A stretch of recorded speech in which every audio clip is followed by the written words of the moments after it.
আমাদের তরুণ সমাজ অনেক সময় পথ চলতে গিয়ে হোঁচট খায়। কিভাবে খায়? সেটা হলো সেই ইউরোপ, আমেরিকা, পশ্চিমা বিশ্ব, অমুক রাষ্ট্র, তাদের অনেক মতবাদকে, তাদের সংস্কৃতিকে তারা তাদের সংস্কৃতি মনে করে এবং সেই সংস্কৃতির আগ্রাসনে সে নিজেকে হারিয়ে ফেলে এবং তাদের লাইফস্টাইল তার ভালো লাগে। তুমি হয়তো অনেক জায়গার অনেক নায়ক, গায়ক, গায়িকা এদেরকে তুমি দেখছো, তাদের ফলো করছো, বা ওই সকল জনজীবনের যে সমাজচিত্র সেটা তোমাকে প্রভাবিত করছে। কিন্তু তুমি ভালো করে জেনে নিও, আল্লাহ রাব্বুল আলামিনের কোরআন তোমাকে বলেছে, ওয়ালা তারকানু ইলাল্লাযিনা যালামু ফাতামাসসাকুমুন নার। খবরদার, যারা জালেম বা যারা জুলুম করে তাদের জীবন আচার যেন তোমাকে প্রভাবিত না করে, কারণ এর মাধ্যমে তোমাকেও আগুন স্পর্শ করবে।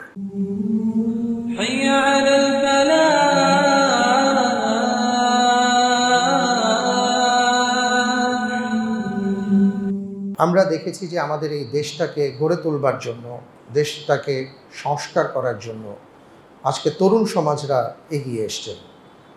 তারা একটা বিপ্লবের পর তারা তাদের বাড়িতেই ফিরে গিয়েছেন, ব্যাপারটা এমন হয়নি। যখন মাঝখানে একেবারে আইন শৃঙ্খলার চরম একটা অবনতি ছিল, বা দেখা গেছে রাস্তাঘাটে কোনো কেউ ছিল না, ট্রাফিক ছিল না, তারা তাদের নিজ দায়িত্বে নিজেরটা খেয়ে পড়ে তারা তাদের বাসা বাড়ি থেকে এসে সারাদিন তারা কাজ করেছে, অর্থাৎ দেশের জন্য তারা কাজ করেছে এবং এখনও অনেক জায়গায় করে যাচ্ছে। যেই সকল জায়গায় দরকার সেই জায়গায় তারা এগিয়ে আসছে। আলহামদুলিল্লাহ, এটা আমাদের জন্য খুবই ইতিবাচক, কারণ এই সন্তানরা আমাদের সন্তান, আপনাদের সন্তান। আমাদের সন্তানরাই যখন দেশ নিয়ে ভাবে, জাতি নিয়ে যখন তারা ভাবে, এটা আমাদের জন্য খুবই ইতিবাচক। এবং প্রথমত খুব বেশি করে আল্লাহ রাব্বুল আলামিনের কাছে তাদের জন্য আমাদের দোয়া করা দরকার। আল্লাহ তাআলা যেন তাদেরকে সঠিক পথ পন্থায় রেখে ভবিষ্যতে আমাদের দেশ পরিচালনার জন্য যাদেরকে প্রয়োজন, এদের মধ্য থেকেই তো তৈরি করা হবে, আমানতদার, দক্ষতার সাথে কাজ করতে পারে, সেই তৌফিক যেন আল্লাহ তাআলা তাদেরকে দান করেন। পাশাপাশি আমাদের যেটা দরকার সেটা হলো তাদেরকে, কারণ সবসময় নবীন আর প্রবীণের একটা সমন্বয় দরকার হয়। নবীন হলো তার কর্মক্ষমতা থাকে, আপনি তাকে যে দায়িত্ব দিবেন সে সেই দায়িত্ব পালন করার জন্য সে ঝাঁপিয়ে পড়বে। আর প্রবীণের দায়িত্ব হলো প্রবীণের যেই অভিজ্ঞতা আছে, দক্ষতা আছে, সেটা তার সাথে শেয়ার করে তিনি যেন কাজটা সুন্দরভাবে করতে পারেন, তাকে সে ব্যবস্থা করে দেওয়া। এই জন্য সর্বক্ষেত্রেই আমরা দেখি রাসূল সাল্লাল্লাহু আলাইহি ওয়াসাল্লাম নবীন আর প্রবীণদের সমন্বয়ে যে কোনো কাজ করতে উদ্বুদ্ধ করেছেন। তো আমি যেই কথাগুলো বলছি বা বলবো সেটা হলো যে আলহামদুলিল্লাহ আমাদের এই যুব সমাজ যারা আছে, এই যে তরুণ সমাজ, আজকে যে তারুণ্যের বাংলাদেশ, এবং আমরা জানি যে আমাদের বাংলাদেশের জন্য একটা গোল্ডেন টাইম চলছে। পৃথিবীর প্রত্যেকটা অঞ্চলের একটা গোল্ডেন টাইম থাকে, অর্থাৎ যেই দেশের সবচেয়ে বেশি যেই সময়টাতে যুব সমাজ থাকে সেটা হলো সেই দেশের জন্য গোল্ডেন টাইম। কারণ আমাদের এই যুব সমাজরা তো কাজ করবে, তারা নানাভাবে আর্ন করবে, আমাদের দেশের উন্নতি করবে। তা আমাদের বাংলাদেশের জন্য এখন সেদিক থেকে একটা গোল্ডেন টাইম। আমাদের এই যুব সমাজকে যদি আমরা কাজে লাগাতে পারি, এই তারুণ্যের বাংলাদেশটাকে যদি আমরা তাদেরকে সঠিক পথের দিশাটা পেছন থেকে দেখাতে পারি, তাদেরকে যদি আমরা ঠিক মতন তত্ত্বাবধান করতে পারি, আর তারা যদি সঠিক পথে এগিয়ে যেতে পারে, তাহলে আলহামদুলিল্লাহ এই বাংলাদেশ অন্যরকম বাংলাদেশ হবে এবং প্রত্যেকটা পরিবারের সেই সন্তানরা হবেন চোখ জুড়ানো সন্তান, যে সন্তানদের বিষয়ে মা বাবা আল্লাহ রাব্বুল আলামিনের কাছে শুকরিয়া আদায় করতে পারবে। তো আমরা এটাও জানি যে শয়তান বসে থাকে না। শয়তান তার কাজই হচ্ছে একজন মানুষ যেন সুপথে থাকতে না পারে, সেই পথ থেকে কিভাবে বিচ্যুত করা যায়, এগুলো নিয়ে শয়তান সবসময় কাজ করে। এবং বিশেষ করে সে তরুণদের পেছনে লেগে থাকবে, যুব সমাজের পেছনে লেগে থাকবে, তাকে নানাভাবে প্ররোচিত করে তাকে মূল পথ থেকে বিচ্যুত করে দেওয়ার চেষ্টা করবে। এই ক্ষেত্রে একজন তরুণের জন্য বা একটা তরুণ সমাজের জন্য কোরআন এবং সুন্নাহ কিছু দিক নির্দেশনা দেয়, যাতে করে সে তার তারুণ্যকে সঠিকভাবে কাজে লাগাতে পারে।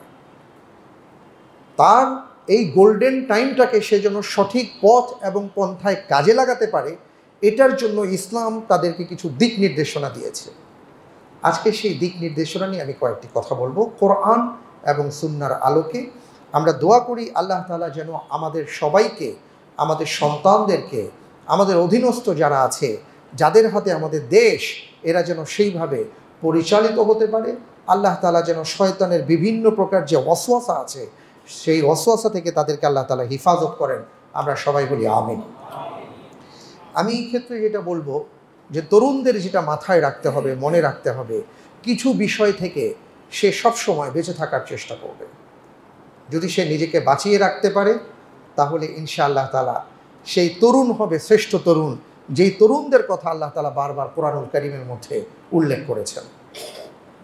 আমি এক নম্বরে যেটা নিয়ে আসব, আজকে যে বিষয়গুলো বলবো যে কোন কোন বিষয় থেকে তরুণরা বেঁচে থাকার চেষ্টা করবেন।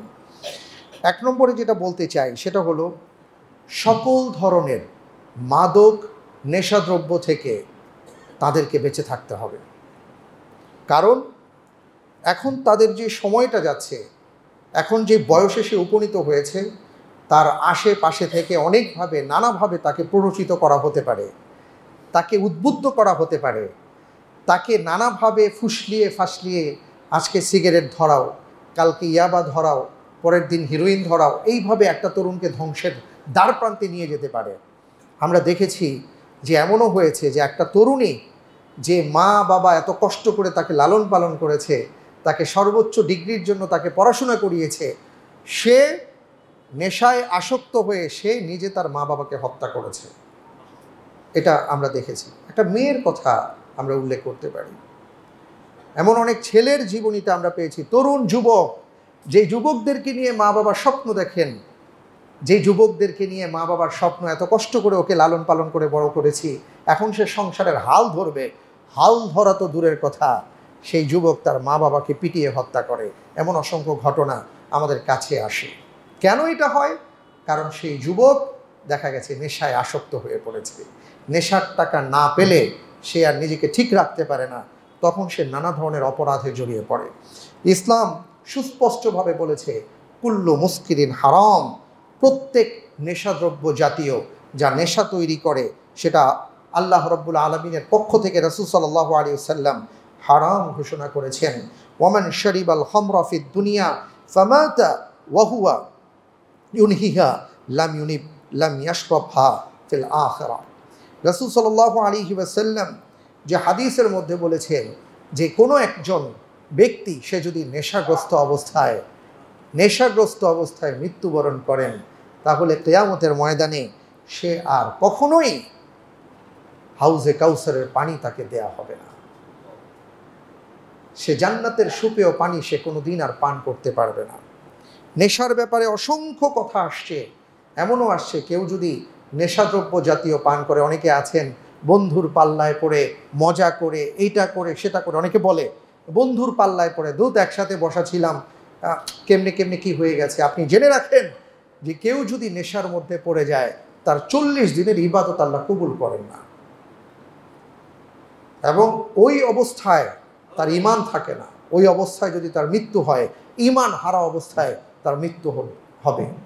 এবং শুধু তাই নয়, রাসূল সাল্লাল্লাহু আলাইহি ওয়াসাল্লাম স্বপ্নের মধ্যে যেটা দেখেছেন বা মেরাজে যেটা তাকে দেখানো হয়েছিল, যে সমস্ত জাহান্নামীদেরকে শাস্তি দেবার পরে যে পুঁজ রক্ত বেরিয়ে যায়, সেটা আবার একটা ড্রেনেজ সিস্টেম থাকবে, সেখান থেকে সেটা যাবে, যেখানে গিয়ে ওটা পড়বে, ওখান থেকে আবার যারা দুনিয়ার বুকে নেশা করেছে ওগুলো তাদেরকে খেতে দেওয়া হবে।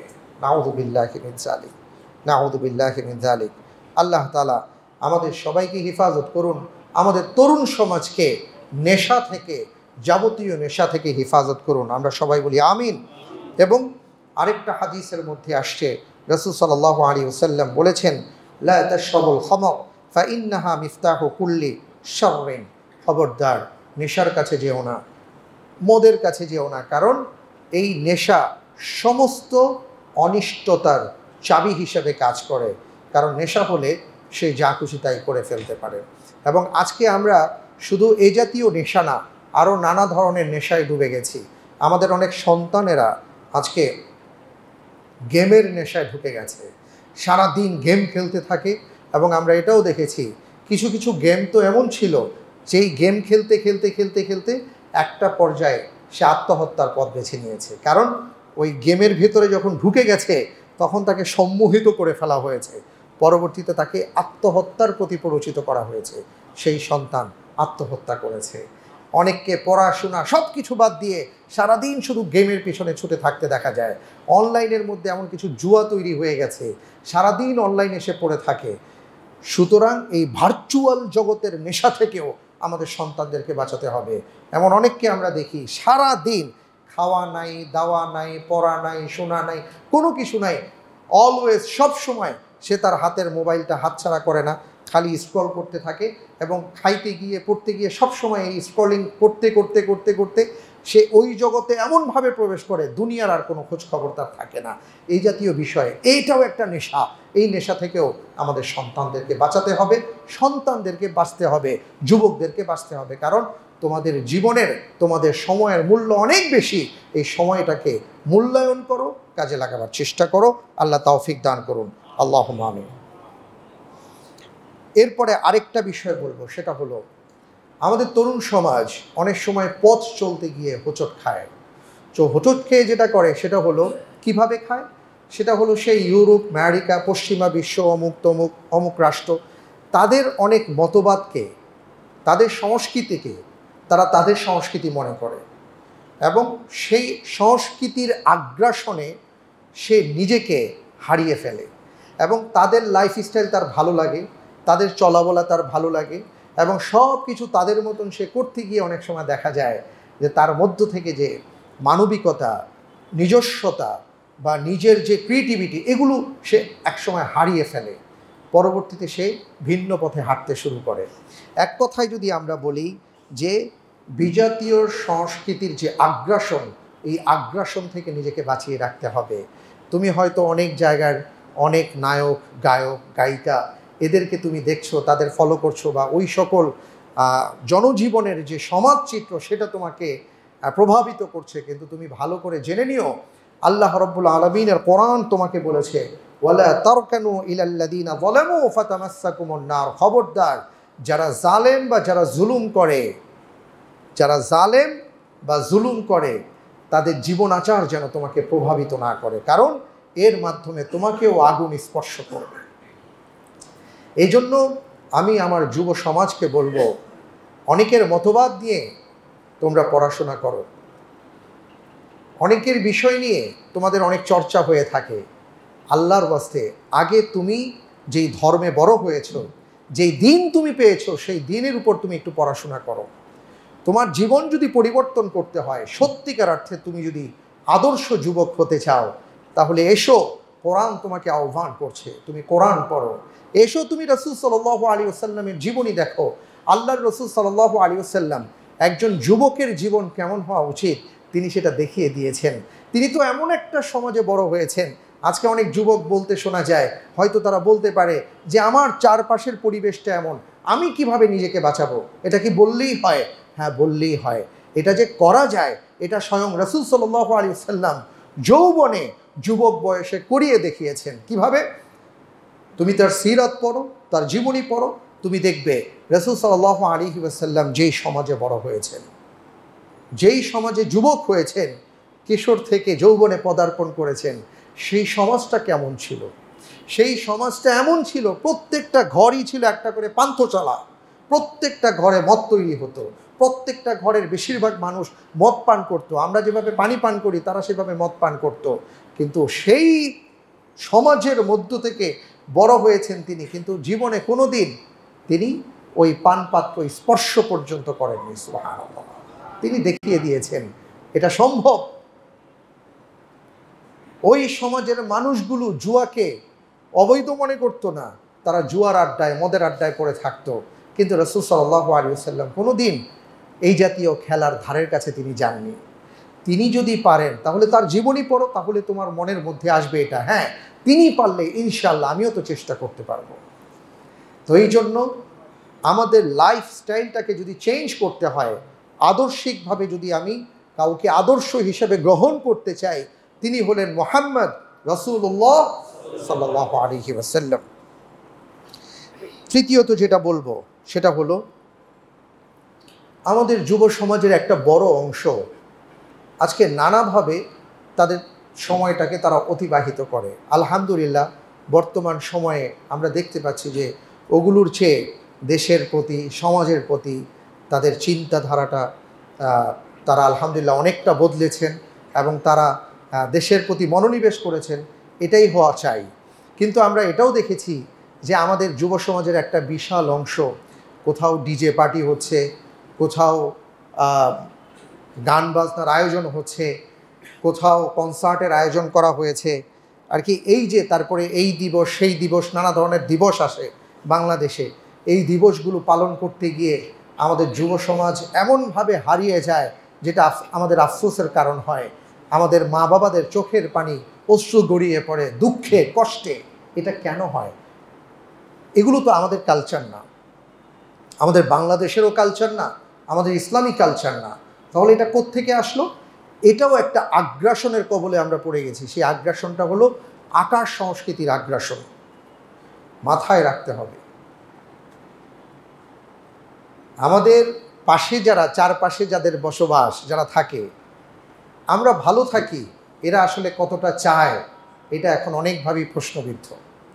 সুতরাং শুধু পানি ছেড়েই তারা ক্ষান্ত হয় না। আমাদের মন মগজ থেকে যেন আমাদের মন মানসিকতা, মানবিকতা, মনুষ্যত্ববোধ এগুলো হারিয়ে যায়, এটার চেষ্টাও তারা করে।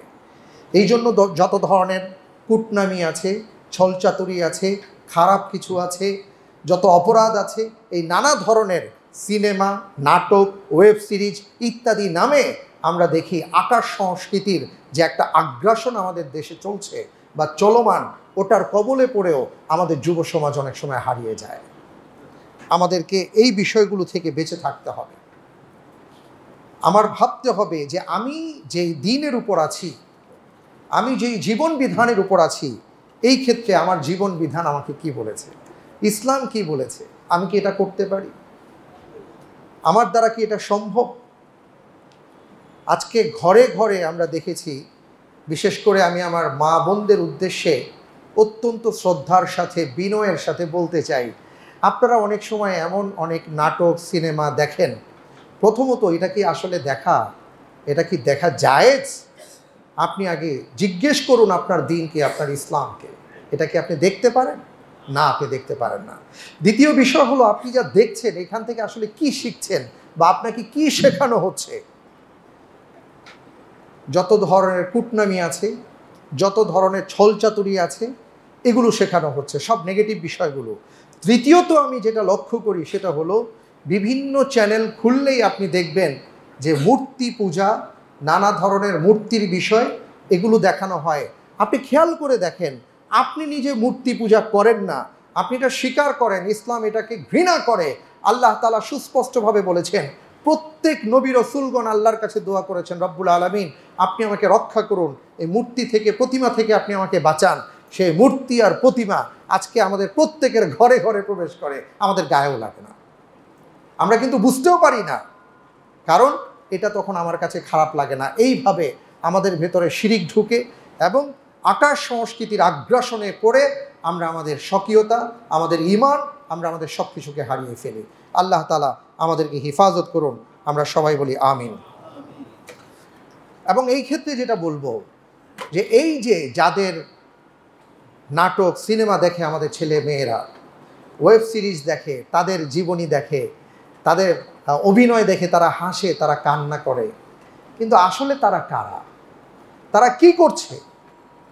আপনি যাদের অভিনয় দেখে আপনি তাকে নায়ক ভাবছেন, আপনি তার ফলোয়ার হবার চেষ্টা করছেন, আপনি তাকে কোনো একটা কিছু মনে করছেন, প্রথমত আপনি যদি তার ব্যক্তি জীবনের দিকে তাকান, আসলেই কি মানুষটা সেই রকম কিনা সেটা তখন আপনি জানতে পারবেন, যেটা আমরা এখন সবাই দেখতে পাচ্ছি। এগুলো এখন আমাদের অগোচরে আর কিছু নাই, যে যারা মানুষদেরকে হাসাবার জন্য অভিনয় করেন, অভিনয়ের ক্ষেত্রে মনে হয় তার চেয়ে সুখী আর কেউ নাই, কিন্তু তার পারিবারিক জীবন দেখলে মনে হয় তার চেয়ে দুঃখী আর কেউ নাই। এমন অনেক অভিনেতা মানুষকে হাসিয়েছেন, কিন্তু তিনি গলায় দড়ি দিয়ে আত্মহত্যা করেছেন, আছে না? আছে। আসলে তাদের পিছনে আমরা যারা ছুটছি, ইসলাম এই ক্ষেত্রে কি বলে?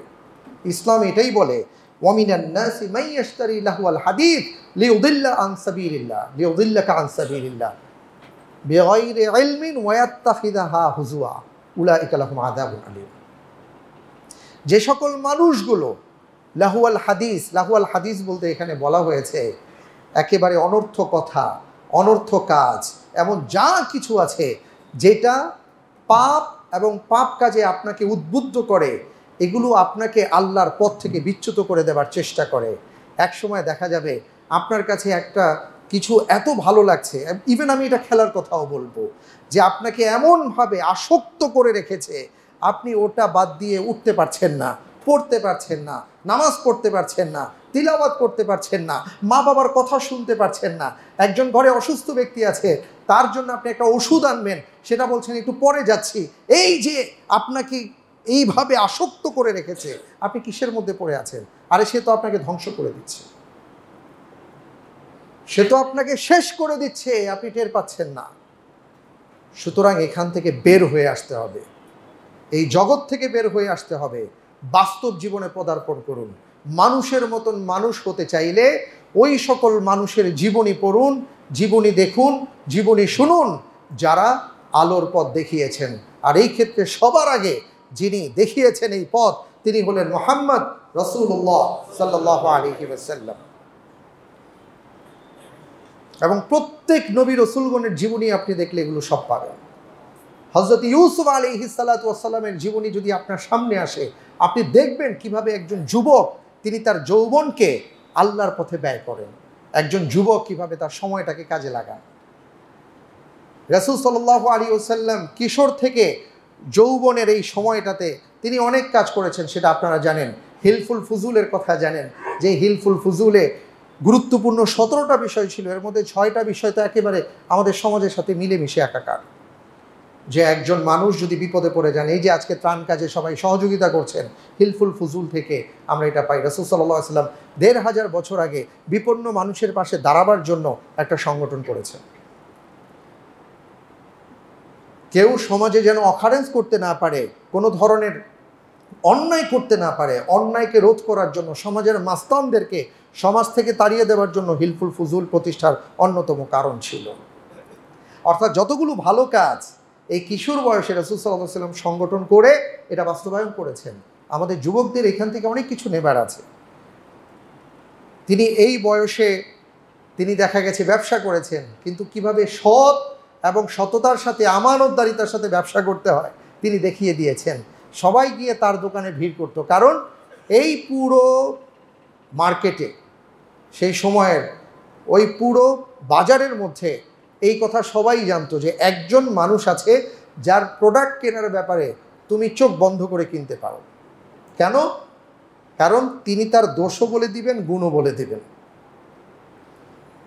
আমরা শুধু দোষটা খুঁজে পাই না, গুণটাই খুঁজে পাই। আপনি কিনতে যাবেন, বিক্রেতা আপনাকে ওইটার যা যা উপকারী সব বলবে, কিন্তু ভেতরে কি আছে না আছে এগুলো আর কিছু বলবে না। কেনার পরে দেখবেন সর্বনাশ। তো কেনার পরে তার কাছে যাবেন, সে এখন আর আপনাকে চিনবে না। আর রাসূল সাল্লাল্লাহু আলাইহি ওয়াসাল্লামের কাছে কোনো প্রোডাক্ট কিনতে গেলে দেখা যেত তিনি সব কিছু খুলে বলতেন, ভালো কি মন্দ কি। এই জন্য ওনার দোকানের প্রোডাক্ট সবার আগে বিক্রি হয়ে যেত। সুবহানাল্লাহ। উনি যুবক বয়সেই ব্যবসা করে দেখিয়েছেন কিভাবে ব্যবসা করতে হয়। আদর্শ খুঁজতে গেলে তার কাছেই আসতে হবে, আর কেউ না।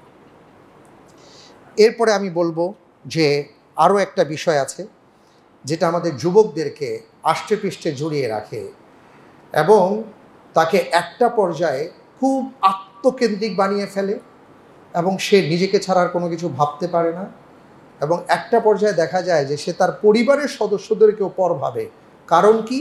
এর কারণ হলো রাসূল সাল্লাল্লাহু আলাইহি ওয়াসাল্লামের একটা গুরুত্বপূর্ণ হাদিস আছে, মান তাআল্লামা ইলমান মিম্মা ইয়ানবাগি বিহি ওয়াজহাল্লাহ লা ইয়াতাআল্লামুহু ইল্লা লিইউসিবা বিহি আরাদাম মিনাদ দুনিয়া লাম ইয়াজিদ আরাফাল জান্নাহ ইয়াউমাল কিয়ামা। সেটা হলো আমাদের সমাজে কিছু তরুণ, কিছু যুবক এইভাবে শয়তান তাদেরকে প্ররোচিত করেছে যে তারা মনে করেন যে আমার জীবনে আমি সেলিব্রিটি হতে চাই, আমি অনুসরণীয় হতে চাই, আমি অনুকরণীয় হতে চাই। কিসের জন্য? শুধুমাত্র দুনিয়ার জন্য। এবং দুনিয়াটাই তার কাছে মূল ফোকাসড, এবং এই দুনিয়াকেই তিনি প্রাধান্য দেন। এই কারণে দুনিয়াবি যত শিক্ষা আছে, এই শিক্ষায় তিনি অনেক উচ্চ ডিগ্রি লাভ করেন। তো ফলে কি হয়? তিনি হয়তো বড় ধরনের একজন সচিব, বড় কর্মকর্তা, অনেক কিছু হতে পারেন। আমরা কিছুদিন আগে শুনেছি না যে একজনের বাড়িতে দেখা গেছে যে পুরো বাড়িটাই মনে হচ্ছে তার রুমটাই ছিল একটা ব্যাংকের মতন, অর্থাৎ টাকায় টাকা সয়লাভ, এত টাকা পয়সা আছে। আরও একবার আমরা পেয়েছিলাম যে টাকার বস্তা রাস্তায় পাওয়া গেছে, কিন্তু তার মা বাবা ফুটো চালের নিচে বসবাস করেন, অর্থাৎ তার ঘরের চালটা ফুটো হয়ে গেছে মা বাবার, ওটা তিনি দেখার সময় পান নাই। এত উপার্জন করেছেন যে টাকা কোথায় রাখবেন, পুলিশ ধরবে, ওই ভয়ে রাস্তায় টাকার বস্তা ফেলে গেছে, মা বাবার দিকে নজর দিতে পারে নাই। এমন অনেক ধনী উচ্চ শিক্ষিতদেরকে আমরা দেখি, অনেক উচ্চ শিক্ষিত, অনেক টাকার মালিক, কিন্তু তার বাড়িতে তার মায়ের জায়গা হয় না, বাবার জায়গা হয় না, আলাদা করে বৃদ্ধাশ্রমে রেখে আসতে হয়। এটা কেন হয়েছে? এটা এই জন্য যে দুনিয়া দুনিয়া দুনিয়া দুনিয়াতে তিনি বড় হতে গিয়ে, দুনিয়ার জ্ঞান অর্জন করতে গিয়ে শুধুমাত্র দুনিয়াটাকেই তিনি চিনেছেন। এরপরে যে আরও একটা তার জীবন জগৎ আছে, এটা তিনি ভুলে গেছেন। এই কারণে তাকে প্রচণ্ডভাবে আত্মকেন্দ্রিক বানিয়ে ফেলা হয়েছে। তিনি তাকে ছাড়া সব কিছু ভুলে গেছেন। এবং এই জাতীয় মানুষদের মাধ্যমেই ভয়াবহ দুর্নীতি হয় এবং ভয়াবহ অপরাধ হয়। এবং এই জাতীয় মানুষগুলো শুধুমাত্র দুনিয়া কেন্দ্রিক হওয়ার কারণেই দেখা যায় তাদের মাধ্যমে যে কোনো অপরাধ সংগঠিত করা সম্ভব, কারণ সে দুনিয়াকে চিনেছে। রাসূল সাল্লাল্লাহু আলাইহি ওয়াসাল্লাম এই কথাটা হাদিসের মধ্যে এই জন্য বলেছেন যে কেউ যদি শুধুমাত্র দুনিয়া অর্জনের জন্যই জ্ঞান অর্জন করে, তাহলে সে যেন খুব ভালো করে জেনে নেয় সে জান্নাতের ঘ্রাণ পাবে না। দুনিয়া অর্জনের জন্য জ্ঞান অর্জন যারা করে, এই জন্য আমাদের সন্তানদেরকে যেটা দরকার, যেটা আজকে আমরা আলাদাভাবে আমাদের শিক্ষা সিলেবাসে যুক্ত করেছি, যে আমাদের সন্তানদেরকে আমরা নীতি নৈতিকতা শিক্ষা দিব, আলাদাই শব্দের দরকার নাই। আমাদের সন্তানদেরকে শুধু দিন শিক্ষা যদি দিতে পারেন, দুনিয়াটাকে অস্বীকার করা হচ্ছে না। আল্লাহ তাআলা বলেছেন, দোয়া করো, রব্বানা আতিনা ফিদ দুনিয়া হাসানা ওয়াফিল আখিরাতি হাসানা ওয়াকিনা আযাবান নার। এখানে যদি আপনি তিনটা বিষয়কে সামনে নিয়ে আসেন, তাহলে আল্লাহ সুবহানাহু ওয়া তাআলা দুনিয়ার জন্য 33% কথা বলেছেন, বাকি 66% আপনি আখিরাতের জন্য রাখবেন। তো সেই কারণে দুনিয়াটাকে অস্বীকার করা হচ্ছে না, কিন্তু দুনিয়ার পাশাপাশি তাকে দিন শিক্ষা দিতে হবে। এই দিনের মাধ্যমে তিনি দুনিয়াও পাবেন, তিনি আখিরাতও পাবেন। এই জন্য আমাদের সন্তানদেরকে, তরুণ যুব সমাজ যারা আছেন, আমি আপনাদেরকে বলতে চাই যে আপনারা ডিগ্রি অর্জন করবেন, সমস্যা নাই, কিন্তু এটা কি আপনি সর্বোচ্চ কিছু মনে করার কোনো কারণ নাই। সেই সাথে আপনার আসল ডিগ্রি দরকার, সেটা হলো জান্নাতে যাওয়ার জন্য ডিগ্রি নেওয়া দরকার।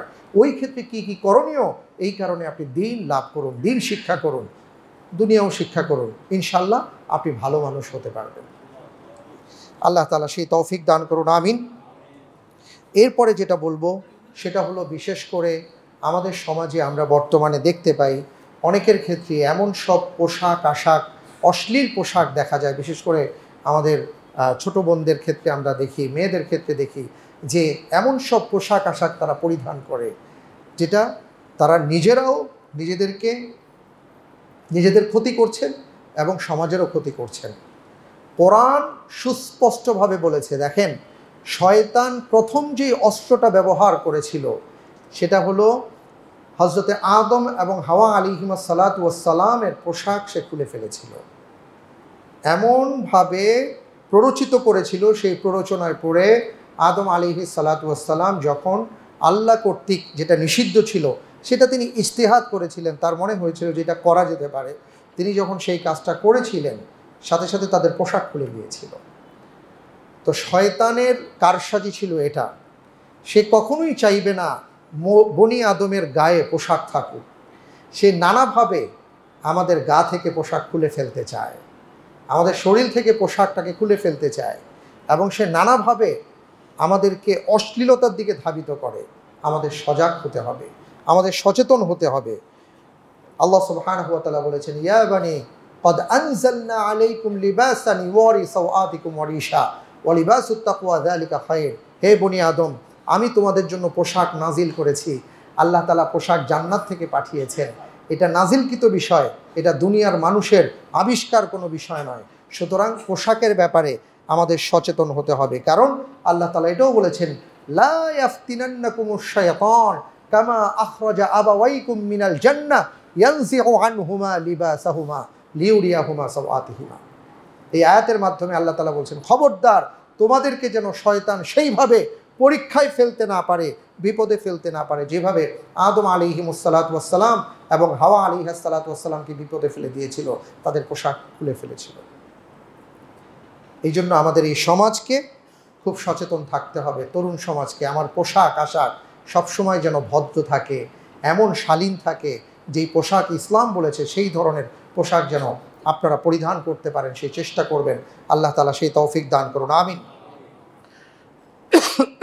আরেকটি গুরুত্বপূর্ণ বিষয় হলো সবসময় অসৎ বন্ধু থেকে বেঁচে থাকার চেষ্টা করা। আমাদের অধিকাংশ যুবক যুবতীদেরকে নষ্ট করে ফেলে, তাদের জীবনকে ধ্বংসের দ্বারপ্রান্তে নিয়ে যায় তাদের বন্ধু বান্ধব যদি অসৎ হয়, তাদের কথায় প্ররোচিত হয়ে একটা ভালো ছেলে একটা ভালো মেয়ে অনেক সময় নষ্ট হয়ে যায়। খুব সাবধান, এই ব্যাপারে খুবই সাবধান থাকতে হবে। আল মারউ আলা দীনি খালিলি ফালিয়ানজুর আহাদুকুম মান ইউখালিল। তিরমিজির হাদিস, রাসূল সাল্লাল্লাহু আলাইহি সাল্লাম বলেছেন যে একজন মানুষ তার বন্ধুর মাধ্যমেই প্রভাবিত হয়, সুতরাং সে যেন ভালো করে তাকিয়ে নেয়, ভালো করে নজর দেয় সে কার সাথে বন্ধুত্ব স্থাপন করেছে। সুবহানাল্লাহ। ভালো বন্ধুর সাথে থাকলে ভালো হবেন, আর খারাপ বন্ধুর পাল্লায় পড়লে খারাপ হয়ে যেতে পারেন। আল্লাহ তাআলা আমাদেরকে হেফাজত করুন, আমিন। এ ব্যাপারে অনেক কথা আছে, আজকে আর সেদিকে যাব না।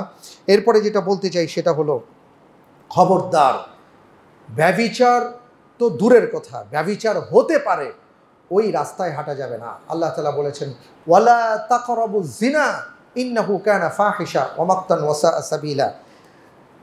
ব্যভিচারের কথা আল্লাহ বলেন নাই, ওয়ালা তাজনিন বলেন নাই, বুঝছেন? ওয়ালা তাকরাবুজ জিনা, যেই রাস্তায় যেই পথে ব্যভিচার হতে পারে সেই পথ বন্ধ করে দাও। কারণ একজন মানুষ, একটা ছেলে একটা মেয়ের যদি নৈতিক চরিত্রকে শেষ করে দেওয়া যায়, নৈতিক চরিত্রের অবনতি করা যায়, স্খলন ঘটানো যায়, তাহলে তাকে দিয়ে যা খুশি তাই করানো যাবে। এবং একটা ছেলে একটা মেয়ে, ভবিষ্যতের মা আর বাবা, তিনি যদি নৈতিক চরিত্রের অধিকারী না হতে পারেন, তাহলে ভবিষ্যৎ প্রজন্ম কখনো নৈতিকতার মানদণ্ডে উত্তীর্ণ হতে পারবে না।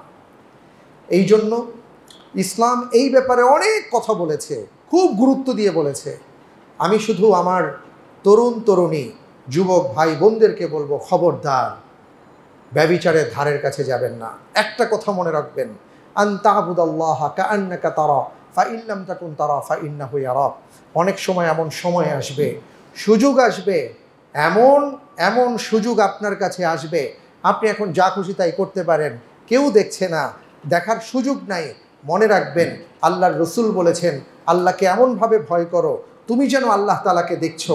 আর এটা যদি না থাকে, অন্তত আল্লাহ রব্বুল আলামিন অবশ্যই তোমাকে দেখছে, এটা তুমি ভুলে যেও না। আল্লাহ তাআলা অবশ্যই তোমাকে দেখছেন, এটা তুমি ভুলে যেও না। সুতরাং আপনি যেখানেই থাকুন ভয় করুন, আল্লাহ তাআলা আপনাকে দেখছেন। আল্লাহ রব্বুল আলামিন বলেছেন, ওয়ানাহনু আকরাবু ইলাইহি মিন হাবলিল ওয়ারিদ। তোমার শাহরগের কাছে আমি আছি, সুতরাং তুমি কোন বিষয়ে আমার কাছ থেকে বাঁচিয়ে রাখবে। ফামান ইয়ামাল মিসকালা যাররাতিন খায়রান ইয়ারা ওয়া মান ইয়ামাল মিসকালা যাররাতিন শাররান ইয়ারা।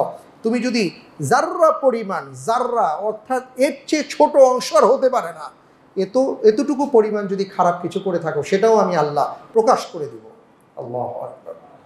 আল্লাহ তাআলা আমাদের যুবক ভাই বোনদেরকে হেফাজত করুন। এবং এই ক্ষেত্রে আপনি ইউসুফ আলাইহিস সালাতু ওয়াস সালামের কথা মনে রাখুন।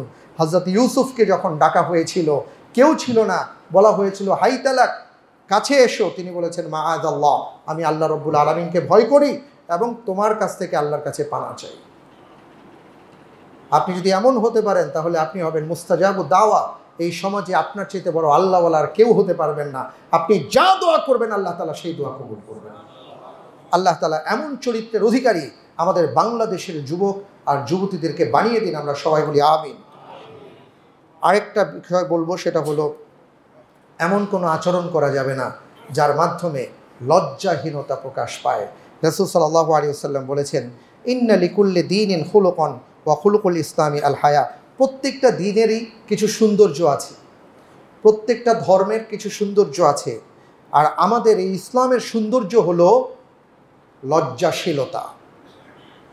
আমরা আমাদের কথা বার্তায়, আচার আচরণে, উচ্চারণে, সর্বক্ষেত্রে আমরা যেন এই বিষয়টা বজায় রাখার চেষ্টা করি। বিশেষ করে আমাদের ভাষা ব্যবহার ইদানিং এমন অনেক কিছু হয়ে গেছে যেটা আসলে নিজেরাই আমরা বিব্রত বোধ করি। খবরদার, এমন কোনো ভাষা আমরা ব্যবহার করব না যে ভাষার মাধ্যমে লজ্জাহীনতা প্রকাশ পায়। এমন কোনো আচরণ করব না যে আচরণের মাধ্যমে লজ্জাহীনতা প্রকাশ পায়। আল্লাহ তাআলা আমাদেরকে হিফাজত করুন। কারণ হাদিসের মধ্যে আসছে, আপনারা জানেন, আল হায়া শু'বাতুম মিনাল ঈমান। ঈমানের যে শাখা প্রশাখা আছে এর মধ্যে একটা গুরুত্বপূর্ণ শাখা হলো লজ্জাশীলতা। এবং রাসূল সাল্লাল্লাহু আলাইহি ওয়াসাল্লাম বলেছেন, কখনো দুই জিনিস একত্রিত হতে পারে না। আপনি ঈমানদার দাবি করছেন অথচ আপনার মধ্যে লজ্জা নাই। রাসূল সাল্লাল্লাহু আলাইহি ওয়াসাল্লাম বললেন, এটা হবে না। ঈমানদার কখনো লজ্জাহীন হতে পারে না। তাই আমরা লজ্জাশীল হবার চেষ্টা করব সব সময়। এগুলো থেকে আমরা লজ্জাহীনতা থেকে বেঁচে থাকার চেষ্টা করব। আল্লাহ হিফাজত করুন, আমিন। আরেকটা বিষয় বলবো, সেটা হলো যে সমাজে অবাধ মেলামেশার যে সহজীকরণ, এই ক্ষেত্রে নিজেদেরকে বাঁচিয়ে রাখতে হবে।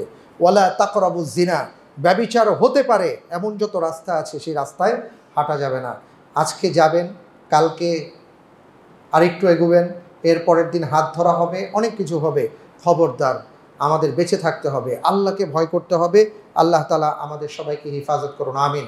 এবার যেটা বলবো আমি গার্ডিয়ানদেরকে, অভিভাবকদেরকে, সেটা হলো আপনার ছেলে, আপনার মেয়ে, আপনার ভাই, আপনার বোন যদি একটা পরিণত বয়সে উপনীত হন, বিয়ের বয়স হয়, আল্লাহর হস্তে দেরি করবেন না, যত দ্রুত সম্ভব তাদের বিয়ের ব্যবস্থা করুন। একটা ছেলে একটা মেয়ে নির্দিষ্ট বয়সের পরেই তাদের জীবনের মধ্যে, আচরণের মধ্যে পরিবর্তন ঘটে, শারীরিক পরিবর্তন ঘটে, আমরা সবাই এটা বুঝি। কিন্তু আমরা যদি তার সোসাইটি, তার স্ট্যাটাস, তার চাকরি, তার পড়াশোনা, এগুলোকে সামনে ব্যারিয়ার দিয়ে দেই, তাহলে মাঝখানে যে 7 আর 10 বছর সে অতিবাহিত করে, সে তো মানুষ, তার নিজস্ব চাহিদা আছে। এই 10 বছর যদি আমরা এগুলো দিয়ে তাকে আটকে রাখি, আর সে যদি কোনো অপরাধে জড়িয়ে পড়ে, এটার দায় কি আপনি নেবেন? আপনাকেই নিতে হবে, সমাজকে নিতে হবে। এটা মাথায় রাখতে হবে। আমি কি বলতে চাচ্ছি আপনারা বুঝতে পারছেন। সুতরাং সন্তান বা অধীনস্থ যারা, বিয়ের বয়স হলে দেরি করা যাবে না। সব ঠিক আছে, কিন্তু সবার আগে এটাকে অস্বীকার আমরা কেন করছি, এটাকে আমাদের স্বীকৃতি দিতে হবে, বিয়েটাকে করাতে হবে। আল্লাহ তৌফিক দান করুন, আমিন। যুবকদেরকে আরেকটা গুরুত্বপূর্ণ বিষয় বলবো, সেটা হলো চোখের হেফাজত করা। সব কিছুর মূল হলো চোখটা, হলো প্রথম দরজা। চোখটাকে যদি হেফাজত করতে পারি, চোখের পর্দা যদি করতে পারি, যুবক এবং যুবতী সহ আমরা সবাই এখানে যারা আছি, কুল্লিল মুমিনিনা ইয়াগুদ্দু মিন আবসারিহিম, আল্লাহ তাআলা পুরুষদেরকে প্রথম পর্দার কথা বলছেন, তারপরে নারীদেরকে পর্দার কথা বলছেন। আমরা মাশাআল্লাহ ওয়াজ করি, নারীরা পর্দায় থাকে না। আপনি আমি কি পর্দায় থাকি? পুরুষরা আগে পর্দা করতে হবে। আল্লাহ তাআলা প্রথমে পুরুষদের কথা বলছেন, কুল্লিল মুমিনিনা ইয়াগুদ্দু মিন আবসারিহিম। পুরুষদের পর্দা হলো চোখ নিচের দিকে রাখবে। তো প্রত্যেক ছেলে মেয়ে এবং আমরা এখানে যারা আছি সবাই এটা মেনটেন করার চেষ্টা করব। আমাদের চোখের হিফাজত করব, আমাদের জবানের হিফাজত করব। আল্লাহ আমাদের তৌফিক দান করুন, আমিন। পরিশেষে যেটা বলতে চাই সেটা হলো ভালো ভালো বই পড়ার অভ্যাস করতে হবে।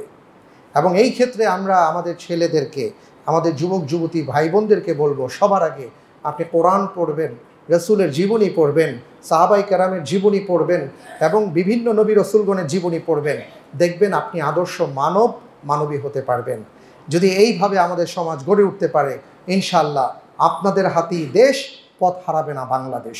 আল্লাহ তাআলা আমাদের সবাইকে যে কথাগুলো বললাম, এই কথাগুলোর উপরে আমাদের যুবক যুবতী সহ সবাইকে আমল করার তৌফিক দান করুন। তারুণ্যের বাংলাদেশ এগিয়ে যাক। আল্লাহ তাআলা বাংলাদেশকে সকল বিপদ আপদ বালা মুসিবত থেকে হিফাজত করুন। আমরা সবাই বলি আমিন। সুবহানাকাল্লাহুম্মা ওয়া বিহামদিক, আশহাদু আল্লা ইলাহা ইল্লা আনতা আস্তাগফিরুকা ওয়া আতুবু ইলাইক। আসসালামু আলাইকুম ওয়া রাহমাতুল্লাহি ওয়া বারাকাতুহু।